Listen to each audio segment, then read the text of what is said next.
Tumakbo siya papunta sa babae. Napaatras ito. Akala'y sasaktan siya. Nahiya si Hans. Anong araw ngayon? At anong taon? Taon 853 po. Napatigil ang hininga niya. Nanlaki ang mata. Bumalik ako sa nakaraan. Nasa katawan ng dati kong amo. 15 taon nang nakalipas. Umupo siya sa kama. Hindi makapaniwala. Pagkaraan ng ilang sandali, sinampal niya ang sarili.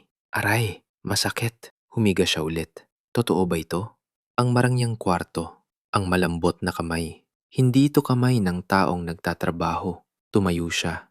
Milin, lumabas ka muna. Agad itong yumuko at tumakbo palabas. Natansin niya ang mga pasa sa binti nito. Walang duda. Pinakamalupit na amo, si Adrian. Napabuntong hininga siya. Pinaparusahan nito ang mga lingkod sa walang kwentang dahilan. Parang laruan ang tingin sa kanila.